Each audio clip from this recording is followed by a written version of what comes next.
Si el gobierno, por un prosaico y comercial afán de turismo, por un estúpido interés económico, puede celebrar el día de San Martín en el día de la Asunción, entonces también nosotros podemos darnos el lujo de celebrar la clausura del año mariano en el día de San Martín. Y si bien no celebramos hoy la misa de la Asunción de María, porque ya la hemos celebrado todos y sería reiterativo, celebramos como misa votiva en su maternidad divina. No es por ese juego de competencias que a veces se hace entre advocaciones de la Virgen, a ver si esta es más milagrosa que la otra o si esta expresa mejor. No, ciertamente sabemos que todas las gracias que Dios le ha dado a la Virgen Santísima nacen de esta primera gracia, o sea, del hecho de que Dios la eligió para ser su madre. Para cada hijo, su madre es la mejor madre que hay. ¿Por qué? Porque es la propia. Pero lo que pasa es que un hijo no elige a la madre. Un hijo puede ser elegido por su madre, que decide tenerlo, pero ningún hijo ha elegido su madre, salvo Dios cuando viene a la tierra. O sea, Cristo sí pudo elegir a su madre. Y si Dios eligió a su madre, pensemos que trató de ponerse allí con todo, es decir, de jugarse con toda su gracia para hacerla lo mejor posible. Todos los dones que Dios le da dependen precisamente de eso. La ha elegido para ser su madre en la tierra. Por eso la Virgen es inmaculada. Es decir, Dios quiso que su madre estuviera libre de toda mancha de pecado y en prevención de la redención la cubrió, la protegió. Y entonces la Virgen es la primera derrota de Satanás y la primera victoria de Cristo. Porque es inmaculada, Dios la llena con su gracia y es como la salud del ángel, casi como un nombre propio, plena graciada, llena de gracia. Porque es Madre de Dios, la Virgen es medianera o mediadora entre Dios y los hombres, porque es el camino que Dios elige para venir al mundo. Y como todas las gracias de Dios nos vienen por Cristo, con Cristo, en Cristo, y Cristo viene a nosotros por medio de María, ella sigue siendo medianera, es decir, mediadora de todas las gracias. Porque es Madre de Dios, es Madre nuestra, porque gracias a la encarnación nosotros fuimos redimidos, nosotros que estábamos muertos por el pecado y nacimos a la vida de la gracia, y María que nos comunica a Cristo es Madre nuestra en el orden de la gracia. Y como podemos decir que es Madre de cada uno de nosotros, también por ser Madre de Dios es Madre de la Iglesia, donde de alguna manera se prolonga esa maternidad divina. Es decir, así como engendró a Cristo en la historia, de algún modo misterioso lo sigue engendrando en su cuerpo místico, en cuanto por las gracias que nos llegan a través de ella, el cuerpo misterioso de Cristo, que es la Iglesia, sigue creciendo. Es decir, que todos aquellos dones de Dios nacen porque el Señor ha decidido que ella sea su madre, y entonces la adorna y entonces la llena con sus gracias. Pensemos lo que significa, sobre todo lo que significa para nosotros esta maternidad divina.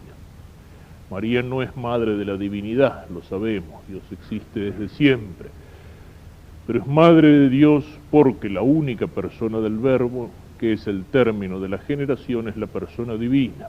Es madre de Dios encarnado, del Verbo encarnado, de Dios hecho hombre. Es madre de Dios con nosotros, es madre del Dios que nos salva. La Virgen engendra a Cristo, engendra a Dios en su encarnación, es el instrumento del Espíritu Santo para que el Verbo se haga carne, para que Dios se haga hombre, para que el cielo baje hasta la tierra, para que el Eterno entre en nuestra temporalidad, para que Dios llegue a nosotros, se humille, hecho obediente hasta la muerte, se humille en su encarnación, baje hasta nuestra humanidad, haciéndose semejante a nosotros en todo menos en el pecado, para que nosotros podamos ser semejantes a Dios, hijos en el Hijo, para que nosotros podamos ser divinizados, participar de la vida divina por la gracia, para abrirnos las puertas del cielo. El cielo baja hasta la tierra para que nosotros podamos subir hasta el cielo. Dios se hace hombre para que nosotros podamos ser hijos de Dios. Esta son las consecuencias de esa maternidad divina. Cierto, lo sabemos muy bien, que Dios pudo haber elegido cualquier otro camino. Aquel que era el creador del mundo no necesitaba de nadie, ni siquiera de la Virgen, pero Él quiso necesitar de la Virgen. Ella fue el camino elegido para que Dios viniera a la tierra. Pensemos la consecuencia que esto tiene para nosotros. Nuestro seminario, como lo recordábamos, está bajo la advocación de la Virgen así, como Madre de Dios. Es decir, Madre que comunica la vida, que comunica la vida divina. Y ese es el sentido principal, y yo diría el sentido único de nuestro apostolado. El sacerdote es padre y es, lo dice de alguna manera San Pablo, como otra madre. Cuando San Pablo escribe a sus hijos espirituales y les dice: hijos míos que os he engendrado con dolores de parto. No es cuestión de entrar aquí en comparaciones, en referencia a lo sexual, a la paternidad o a la maternidad. Simplemente el sacerdote es comunicador de vida, ejerce esa doble paternidad porque comunica la vida. Es decir, el sacerdote continúa la obra de Cristo y el sacerdote continúa de algún modo la obra de la Santísima Virgen. Nuestra misión es comunicar la vida. Es decir, por eso, digamos, la gente nos dice padres, por eso renunciamos a una paternidad humana, es decir, no a algo que es malo, que es pecado, sino a algo que es bueno, algo que es santo, algo que es legítimo. Renunciamos a ese comunicar la vida del cuerpo para poder comunicar con más libertad, para poder comunicar con más integridad, con una entrega mayor, la vida del alma. O sea, nuestra misión es comunicar la vida. Ese es el sentido de nuestro apostolado. El sentido de nuestro sacerdocio se encuentra en aquel misterio de la lucha entre la luz y las tinieblas. El misterio de nuestro sacerdocio se encuentra allí en el misterio de la gracia y del pecado, de la muerte del pecado y de la vida de la gracia. Y como María fue instrumento del Espíritu Santo para que el Verbo se encarnara, el sacerdote es instrumento de Dios, es instrumento del Espíritu Santo para que Dios siga encarnándose en las almas, para comunicar la vida, para que los hombres nazcan en el bautismo y después para seguir alimentando y haciendo crecer esa vida a través de los sacramentos, para iluminar esa vida con la palabra, con el consejo, para iluminar esa vida con nuestro testimonio. Es decir, somos comunicadores de vida. Cualquier otra cosa que el sacerdote puede hacer está ordenada a ese comunicar la vida en la gracia, hacer nacer a los hombres en el bautismo, retornarlos a la vida resucitándolos en la confesión, alimentando esa vida con el cuerpo de Cristo en la Eucaristía, acompañando al hombre con esas fuentes de la gracia desde la cuna hasta la tumba, desde el nacimiento hasta la muerte. Ese es el sentido de nuestro sacerdocio. Comunicar la vida divina, divinizar a los hombres, hacerlos hijos de Dios y hacerlos crecer en la condición de hijos de Dios, abrirles las puertas del cielo. Es decir, continuar en la obra de Cristo y continuar y trabajar unidos de alguna manera a María Santísima, que es la comunicadora por excelencia de esa vida divina, porque ella es la que nos comunica a Cristo. Todas las otras cosas que podemos hacer sirven, valen en tanto cuanto están ordenadas a eso. No nos confundamos. Eso es lo más importante en nuestra vida apostólica, en nuestro ministerio apostólico. Y el fruto de nuestro apostolado no depende tanto de nuestras cualidades humanas, no depende tanto de nuestra simpatía personal, no depende tanto de la manera en que sepamos ganarnos a la gente en una charla, en una visita, en un fogón, en un partido de fútbol. Todas esas formas de contacto pueden ser formas buenas, pueden ser formas legítimas, pero no son apostolado y no sirven absolutamente para nada si no van a desembocar en lo que es propia y absolutamente la obra de Cristo, en abrir las puertas de la gracia, en preparar un alma para la gracia, en hacer que la gracia crezca en esas almas, a nuestra misión sacerdotal.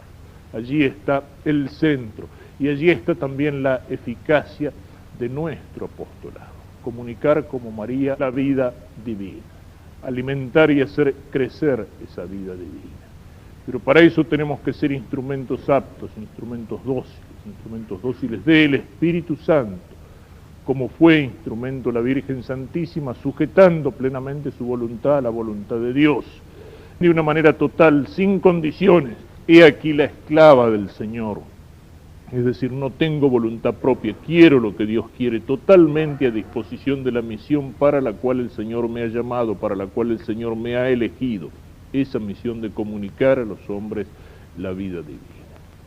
Pensemos en eso, pensemos mirándolo así, qué sentido profundo tiene esa maternidad divina y su patronazgo sobre el seminario. Pero pensemos también que para comunicar esa vida divina tenemos que tener esa vida en nosotros. Y María es mediadora de todas las gracias. Por ella nos llega la gracia de Cristo y por ella crece en nosotros. Y María es también madre de Cristo sacerdote. Es el camino, decíamos, que Dios elige para venir a la tierra.